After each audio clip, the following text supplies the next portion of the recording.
दर्शकबिन नमस्कार, बोल्दैछु दिला शाह। फेरि पनि अर्को एउटा प्रेरणादायी कथा लिएर उपस्थित भइसकेकी छु।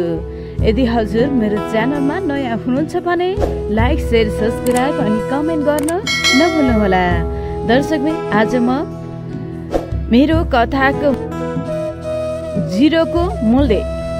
एउटा सानो गाउँमा एकजना कमजोर स्थितिका युवक बस्थे। उनको नाम थियो श्यामु। श्यामु अत्यन्तै मेहनती र कर्तव्यनिष्ठ थिए, तर उनलाई गाउँका धनी मानिसहरूले सधैँ हेप्ने गर्थे। एक दिन गाउँमा एकजना ज्ञानी भिक्षु आए।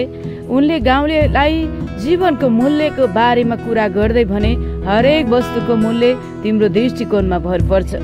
श्यामुले भिक्षुसँग प्रश्न गरे, तर स्वामीजी, यदि कुनै चिज नै शून्य छ भने, जिरो छ भने त्यसको के मूल्य हुन्छ? भिक्षुले मुसुमुसु मुस्कुराउँदै श्यामुलाई एउटा पुरानो औँठी दिए र भने, जाऊ यसलाई बजारमा लगेर बेच्ने प्रयास गर। भिक्षुको आज्ञा मान्दै श्यामु नजिकैका विभिन्न सुन चाँदी पसलमा गए। त्यहाँका व्यापारीहरूले त्यसलाई पुरानो र बेकार भन्दै मूल्य मात्र 10 रुपैयाँ लगाउन थाले। त्यसपछि उनी रत्न व्यापारी कहाँ पुगे। त्यहाँ पनि कोही त्यसको मूल्य दिन इच्छुक भएनन्। अन्त्यमा श्यामु हरेस खाँदै एउटा वृद्ध जौहरी कहाँ पुगे। जौहरीले औँठीलाई ध्यानपूर्वक हेरेर विस्मित हुँदै भने, यो त एक दुर्लभ हिराको औँठी रहेछ। यसको मूल्य त लाखौं लाख पर्छ। श्यामु छक्क पर्दै तुरन्त भिक्षु कहाँ फर्किएर भने, स्वामीजी, यही औँठीलाई कसैले निकम्मा माने, कसैले अवमूल्यन गर्दै 10-20 रुपैयाँ दिन्छु मात्र भने, तर जोहारीले लाखौंको मूल्य दिए। आखिर किन? श्यामुको कुरा सुनेर भिक्षुले मुस्कुराउँदै भने, किनभने सही मूल्य चिन्न सक्ने आँखा र सोचसँग मात्र यसको साँचो मूल्य देख्न सक्ने क्षमता र दृष्टिकोण हुन्छ बाबु। त्यसपछि श्यामुले बुझे कि उनलाई अरूले जस्तो देख्छन्, जसरी बुझ्छन्, त्यसले उनको जीवनको वास्तविक मूल्य निर्धारण गर्दैन। उनी स्वयंले आफ्नो क्षमताको पहिचान गर्न सक्नुपर्छ। त्यही दिनदेखि श्यामुले आफ्नो खुबी, क्षमता र प्रतिभा चिन्न थाले र केही वर्षमै उनी ठुलो व्यापारी बने। उनी अपमान गर्नेहरूबाटै सम्मान पाउन थाले। कुनै पनि मानिसको मूल्य खराब सोच र दृष्टिकोणमा शून्य अथवा जिरो लगाउँदैमा जिरो हुँदैन। सही ठाउँ, सही दृष्टि र सही व्यक्तिसँग पुग्दा त्यो अमूल्य हुन सक्छ।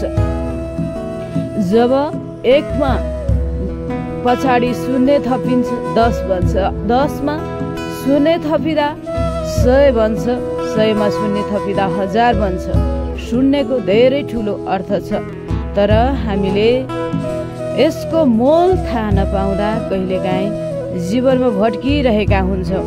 दुनियाँ कुरा हेर्दै सोच्दै, अरूले गरेको प्रगति हेर्दै आफूलाई डाउन सोचिरहेका हुन्छौँ।